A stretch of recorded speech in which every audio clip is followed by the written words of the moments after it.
Hi Mark, my name is Tim, number 5. Today I'm going to read an article called One Dad's All-Out Fight for Son After Mom Abducts Him to China. It's been nearly a year since Brian Maid, a Utah information technology worker and former U.S. Marine, waved goodbye to his son Alex at the airport. The boy, then 4, was on his way to China with his mother, Maid's ex-wife, Yu Na, to visit family in his mom's homeland. They were due to return in 45 days, but never made it back. Maid knew right then that his biggest fear had come true. Yu Na had successfully carried out an international parental abduction. I took them to the airport, and I feel like a complete buffoon for letting that happen, Maid, 34, tells Yahoo Parenting, his voice thick with guilt. She was much more conniving than I gave her credit for. Thus began Maid's new reality, spending every bit of energy on trying to bring his son back home from Dalian, Yuna's hometown, where the two have been living with her parents since May 2014. It's been a frustrating, labyrinthine, upsetting fight, and has so far involved the U.S. State Department, the FBI, the National Center for Missing and Exploited Children, the Chinese Central Authority, assorted lawyers, and a Netherlands-based mediation firm, all to no avail. Maid's efforts have put him into severe debt, as he's already spent more than $50,000 fighting for Alex's return, in addition to about $58,000 for his divorce, wiping out his retirement account. Now he's launched an online crowd-rise campaign, hoping to raise enough money to continue his legal battle. But the emotional part has been the roughest, particularly since Maid has seen Alex just briefly during this whole time. For a few days in October, when he went to see his son for what's been their only visit since Yu Na, known in the US as Nina, took him to China. I hugged him before I left. I was holding him in my arms and saying goodbye, Maid recalls. It was the most stressful, difficult thing I'd ever had to do in my life. I feel like an idiot, like I let her play me. About how living without Alex has affected his existence, he says. This impacts me every single day. Knowing exactly where his son is and not being able to do anything about it has been particularly difficult. Sometimes, Maid says, Yu Na allows him to Skype with Alex.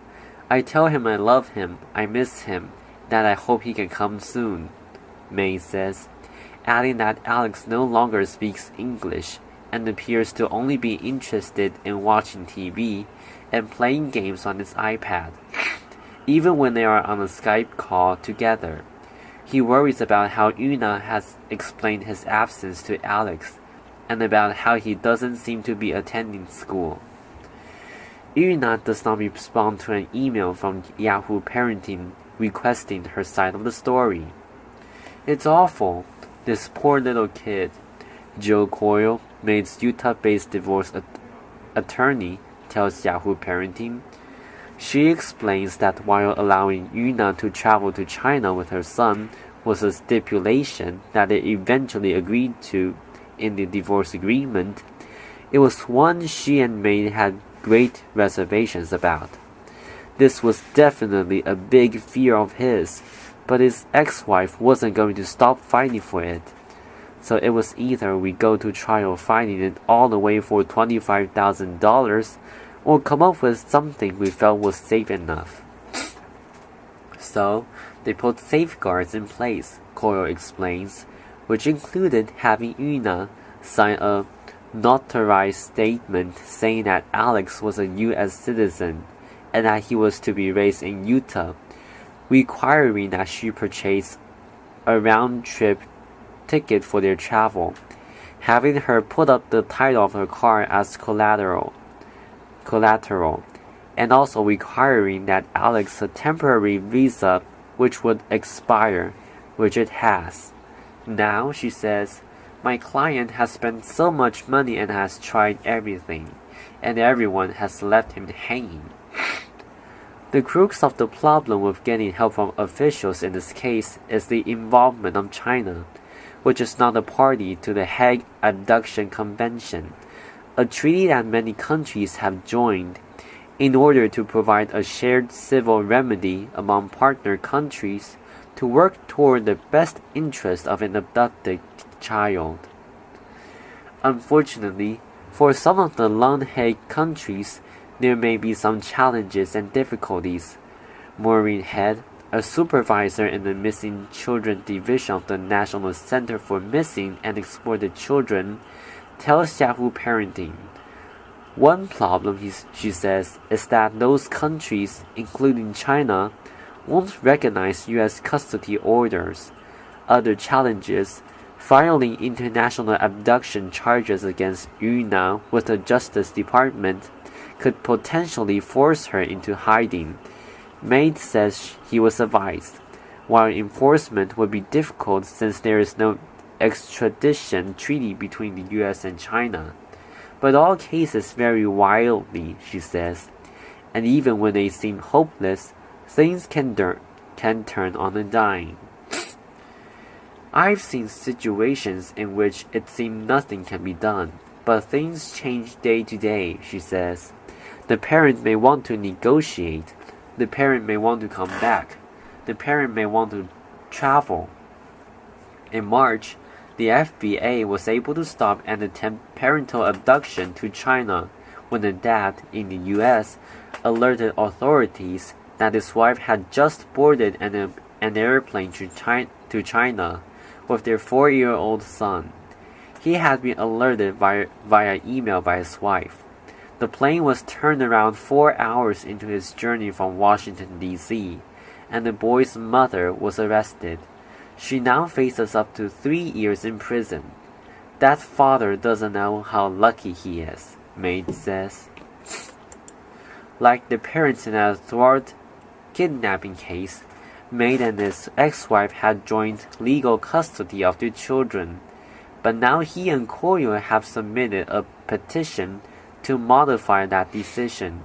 To have Yuna serve with that petition, they have to go through the Chinese Central Authority, and are prepared for it to take up to 9 months. If Yuna doesn't respond within the required 20 days, May can get a sole custody order, but China may or may not accept it. May met Yuna in 2003 in Tokyo, where he was on vacation while was stationed in the Marine Corps in Okinawa, and Yuna, a Chinese national, was attending college on a student visa. The two became a couple, and May got a job at a naval base off the coast of Tokyo. They eventually married, having Alex, on U.S. military property, making him an American citizen in 2009. The family relocated to Utah when May found an IT job there in 2012. From there, the situation began to devolve. There were disagreements about how to raise Alex, particularly around medical issues, and Yuna's beliefs that their son needed a battery of tests and Chinese herbal treatments. She was like a hypochondriac, but for him, Maid explains. He filed for divorce, as well as a police report and an order of protection, when he says Yuna tried to stab him. Later, after they were separated, local police charged her for child neglect after a neighbor reported Alex walking alone in a busy street while Yuna was out grocery shopping. Maid provided Yahoo Parenting with documents relating to each incident. Maid said that once Yuna had gone to China, she told him the child neglect charges made her afraid to come back to the U.S. He convinced police to drop the charges, but Yuna remained where she was. That's when I realized It doesn't matter what I say or do, says Maid, who is not willing to move to China.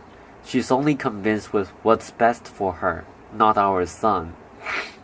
These days, he's moving forward as best as he can, but he misses the time he spent with Alex. We play Legos and Hot Wheels and go to the playground and the museum, Maid says. Every Saturday was our day. Now, the dad finds weekends particularly lonely, especially if he stays at home, where Alex's room is set up and waiting for him, and where still boxed Christmas parents for his son sit in the basement. I will never give up this fight, he says. And that is the end of the reading. Thank you for listening.